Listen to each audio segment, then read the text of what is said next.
anticonvulsivo o antiepiléptico. ¿Cuál es la diferencia? Hola, ¿cómo estás? Me llamo Javier Flores, soy Farmacotips y el día de hoy te voy a explicar la diferencia entre anticonvulsivos, antiepilépticos, cómo funcionan, cuándo utilizarlos y todo sobre ellos. Pero antes de empezar, te recuerdo suscribirte y darle me gusta a este video, y también recuerda que tengo ya otros temas subidos en mi canal y también tengo un noticiero y un podcast. Entonces, no olvides suscribirte. Ahora sí, sin más preámbulo, empecemos. Hoy vamos a hablar de los anticonvulsivantes. Soy Javier Flores, mejor conocido como Farmacotips, y te voy a explicar este tema bastante complejo de una forma bastante sencilla. Estos son los temas que vamos a aprender, y antes de empezar, quiero recordarte que puedes seleccionar en la parte de abajo al segmento del video que quieras ir.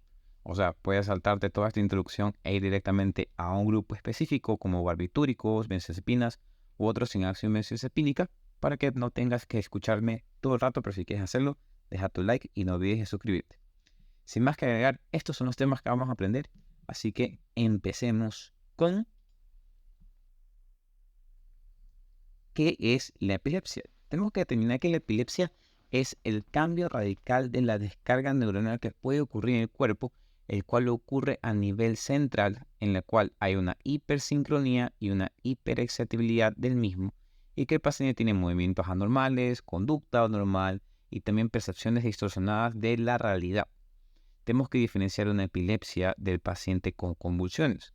Las convulsiones tienen un causal, el cual puede ser solucionado, versus que la epilepsia puede no tenerlo y tiene que ser tratado directamente como tal. Versus que las convulsiones se trata de la enfermedad o patología subyacente y de esa forma deja de tener dichas convulsiones. Bastante sencillo, ¿verdad? Las convulsiones se pueden clasificar en dos tipos básicamente. Las crisis generalizadas, las cuales podemos tener la focal con conciencia, en la cual el paciente claramente no pierde la conciencia, las crisis generalizadas tónico-clónicas de forma bilateral, y las focales con afectación de la conciencia, que estas son las que más se conocen, en el cual el paciente tiene cierta pérdida de la función como tal de la conciencia y lo encontramos básicamente dormido. Por otro lado, tenemos las crisis de convulsiones, en las cuales son de inicio focal, en el que el paciente tiene la tónico-clónica generalizada, la puede ser incluso la de ausencia, en el cual hay un aumento del dióxido de carbono por una hiperventilación y el paciente literalmente pierde en sí lo que está viendo o lo que está pensando, o la crisis mioclónica. Por otro lado, la crisis atónica, en la cual hemos visto videos que el paciente literalmente deja de tener tonía y ¡pum!, se cae al piso. Y los espasmos epilépticos, que eso se lo incluye, pero tenemos que diferenciarlos a nivel neurológico por detalles que vamos a ver más adelante. Empecemos con los fármacos que se pueden utilizar en pacientes con trastornos convulsivos, como son los bloqueadores de los canales de sodio, en los cuales tenemos a la carbamazepina. La carbamazepina, como dice su nombre, es un bloqueador de los canales de sodio. Y de esa forma, como no hay entrada de sodio, no hay despolarización, y así puede inhibir la generación de potenciales de acción repetitivos en el foco epiléptico, y de esa forma impide la diseminación de la energía y por lo tanto no ocurre la epilepsia o su efecto las convulsiones. Es por esto que se utiliza en pacientes que tienen crisis tónico-clónicas de forma focales o bilaterales, también pacientes con neuralgias como la trigémino o del glosofaringio, y pacientes con manía de trastorno bipolar, como podemos observar en esta imagen. Tenemos que recordar que este fármaco se metaboliza 100% del hígado, y lo más llamativo de sus reacciones adversas puede ser el paciente presente erupciones o su efecto hiponatremia, que tiene sentido porque justamente actúa a nivel del sodio. La lamotrigina es un fármaco que actúa bloqueando también los receptores de canales de sodio, impidiendo la entrada del mismo, muy similar a como lo hacía la carbamazepina. La diferencia es el tratamiento por el cual se puede utilizar. Este fármaco está indicado en pacientes con síndrome de Lennox-Gastaut. Y vamos a ver el síndrome de Lennox-Gastaut en qué épocas de la vida ocurre.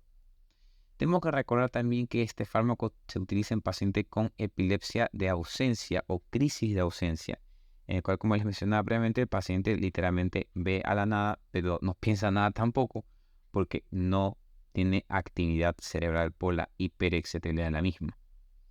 Y también tenemos pacientes que utilizan estos fármacos para tratamiento de convulsiones de tipo focal.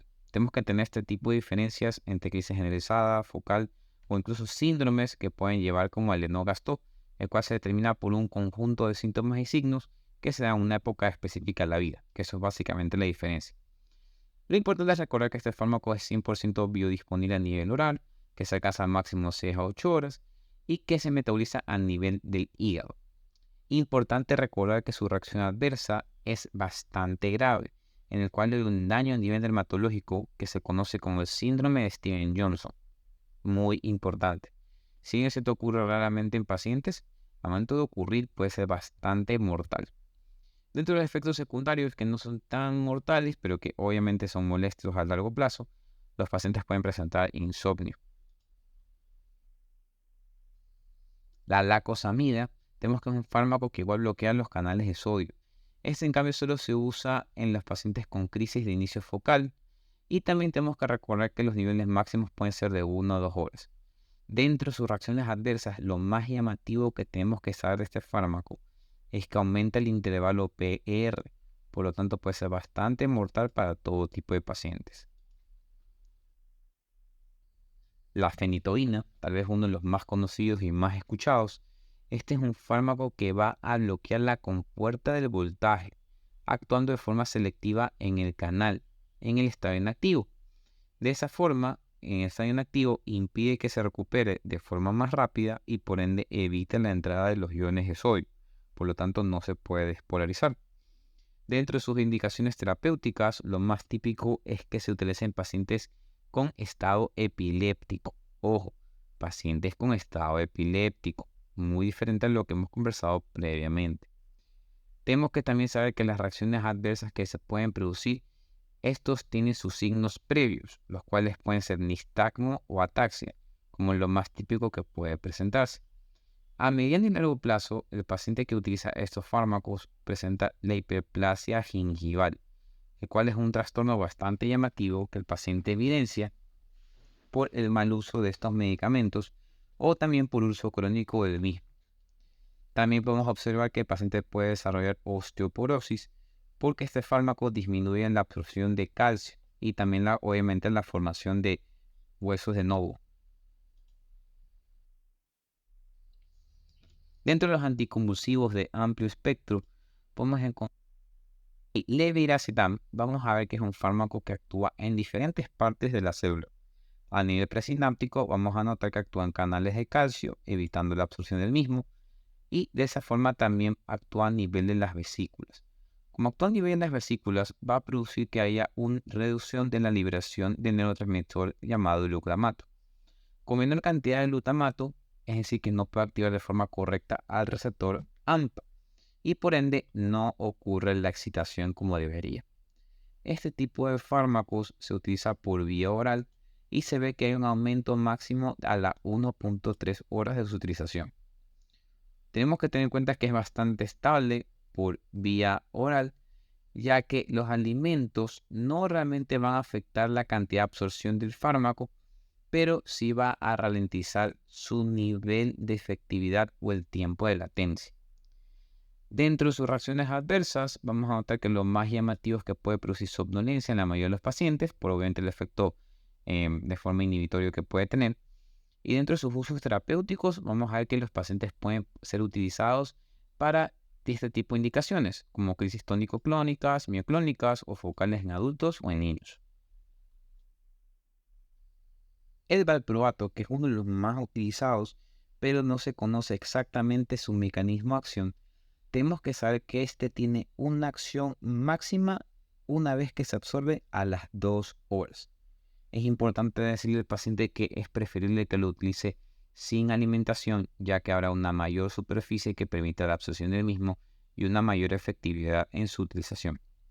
Tenemos que también ver al paciente que entre los efectos secundarios que puede tener es aumento del peso, pérdida de cabello y en caso de embarazada sería ideal no utilizarlo, preferible cambiarlo por su efecto teratogénico alto.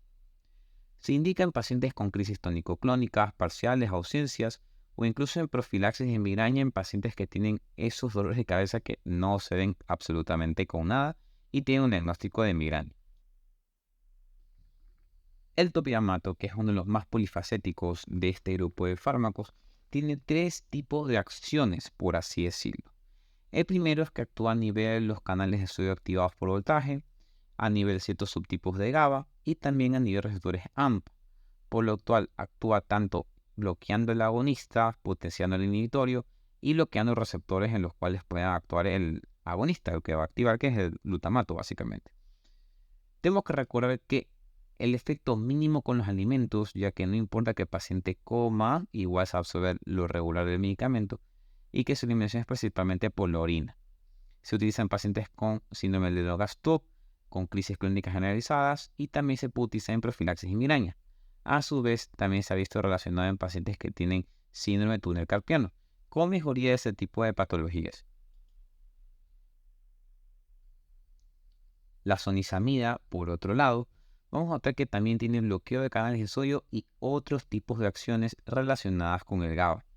Se utiliza en pacientes que tienen crisis mioclónicas, tónico-clónicas o focales, pero también tenemos que saber que en pacientes con trastornos hepáticos tiene que ser usado con pinzas, por la simple razón de que este se metaboliza a este nivel.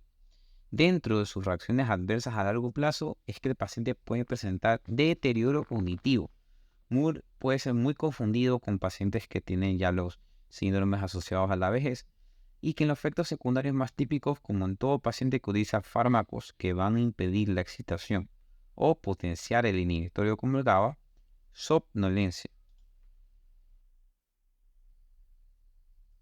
La rufinamida, que en cambio es otro de los fármacos que bloquea el sodio y a otros receptores, vamos a notar que tiene una amplia forma de productos inactivos y que estos se van a eliminar por la orina, pero que cierto grupo que se reabsorbe puede tener ciertas funciones de actividad parcial y puede potenciar claramente la acción de este medicamento, sobre todo en su bloqueo de canales de sodio. Dentro de sus indicaciones terapéuticas, vamos a notar que puede ser utilizado en síndrome de Lennox-Gastaut, crisis focales, y que tenemos que recordar que siempre va a ser usado en pacientes con crisis atónicas, porque en este tipo de pacientes es que se ha evidenciado que es el mejor fármaco para ser utilizado. Por otro lado, de reacciones adversas, la que siempre conversamos, pero la más llamativa es que el paciente puede presentar pirexia, algo así como una fiebre asociada a los fármacos. Interesante, ¿verdad? Vamos con los gabapentinoides. Ya con el nombre de GABA nos está diciendo dónde actúa. Estos fármacos, como les mencionaba, tienen la cualidad de potenciar la acción del GABA, que es la principal molécula que se encarga de inhibir o apagar el sistema nervioso central, por así decirlo. Su acción básicamente produce la liberación disminuida de glutamato y por ende evita la excitación de las células, es decir, de las neuronas. Por ende habrá una menor activación celular y por ende el GABA puede actuar de mejor forma. Tenemos que recordar que este fármaco se elimina a nivel de la orina, pero no tiene ningún cambio a este nivel. Puede presentar al paciente somnolencia y puede tener ciertas crisis focales, dolor neuropático, neuralgia posherpética y también fibromialgia. En casos de indicaciones, la gabapentina realmente, dependiendo de su dosis, va a producir un efecto distinto a nivel central. Las dosis más leves son sobre todo para pacientes con fibromialgia, que recuerden que es un paciente con un dolor exagerado, no porque el paciente sea exagerado, sino porque sus fibras nerviosas sienten con mayor facilidad por sus cuestiones patológicas y este fármaco va a facilitar que haya una menor acción por una disminución de la hiperalgesia y el paciente tenga menos dolor. La pregabalina, que de igual forma se va a unir a proteínas, disminuyendo la liberación del glutamato en la sinapsis excitatoria, básicamente no va a inducir las enzimas hepáticas ni tampoco tiene cambios en la orina, como pasa con el caso de la gabapentina. La diferencia es que este fármaco tiene una mayor amplia tipo de indicaciones terapéuticas, como en pacientes con neuropatía diabética periférica, por eso es lo que se puede presentar, o incluso en neuralgias, básicamente lo que tienen los otros tipos de fármacos. En otro caso, en fibromialgias, también es un fármaco indicado, ya que dependiendo de la dosis puede tener tanto un efecto favorable como desfavorable. Dentro de efectos desfavorables es que hablamos de sus efectos secundarios, como puede ser somnolencia excesiva, mareos y lo más llamativo por el nivel de bloqueo de la activación de las células estriadas o de las células motoras, perdón, vamos a tener ataxia de la marcha. Hablemos de los barbitúricos. Este grupo de fármacos es bastante amplio, ya que su mecanismo de acción va a variar si hablamos cada uno de ellos, pero el efecto va a ser básicamente el mismo. En este caso tenemos a la primidona, el cual es un fármaco que bloquea los canales de sodio y la cualidad de este es que puede ser transformado por metabolización en fenobarbital, uno de los barbitúricos más poderosos, pero también que son inductores a nivel hepático. Este tipo de medicamentos no va a eliminar ni inducir enzimas hepáticas, pero una vez que se transforma en fenobarbital sí lo va a hacer. Dentro de sus indicaciones tenemos crisis parciales y también crónicas generalizadas. Y dentro de los efectos adversos que se pueden presentar, tenemos pacientes con hiperactividad como efecto rebote, sedación por un exceso de la medicación. Recordemos que los barbitúricos también son preanestésicos. Y por bloqueos a nivel central en la parte motora, vamos a tener pacientes con ataxia. El fenobarbital, uno de los más conocidos medicamentos de este grupo. Vamos a notar que este, en cambio, es un fármaco que va a potenciar la acción del GABA. Es decir, que va a funcionar como un GABA mimético, el cual va a potenciar estos receptores y va a producir que haya una inhibición de la célula donde se está efectuando. En otras palabras, bloquea el sistema. Lo más importante de este medicamento es que vamos a notar que sus dosis pueden variar. Y dependiendo de la dosis es que tenemos los efectos tanto antiepilépticos, ansiolíticos, antiepilépticos y también con efectos preanestésicos. Recordad que los efectos preanestésicos pueden llegar incluso a bloquear a nivel del bulbo y producir un paro más que nada respiratorio. Se utiliza sobre todo en pacientes con convulsiones neonatales, es decir, pacientes de hasta los 28 o 29 años de edad, y se lo puede utilizar también en pacientes en sedación como preanestésico. Lo malo es que se puede presentar una hiperactividad y también problemas cognitivos a largo plazo por el mal uso de este medicamento. Recordando que en su época también fue un fármaco que se utilizó como droga en el sentido de la adicción y que, bueno, no terminó nada bien. Hablemos de los fármacos que se usan en las crisis de ausencia. La etosuxamida. La etosuxamida es un fármaco que inhibe los receptores de calcio tipo T, que se activan por voltajes a nivel de las neuronas tálamo-corticales. De esta forma, va a afectar a los demás receptores de sodio por voltaje, los de potasio y también los que son activados por calcio. De esa forma, recordando que la crisis de ausencia es en lo cual los pacientes, por esta actividad a nivel central, piden la noción de lo que ocurre y vuelven a tener actividad después de X tiempo. Por ejemplo, el paciente puede estar conversando y la nada, ¡puc!, pierde la visión, solo se queda viendo un punto fijo y sigue hablando en la parte donde se quedó. Eso es muy típico en pacientes con crisis de adolescencia y para ellos no pasó ni una fracción de tiempo.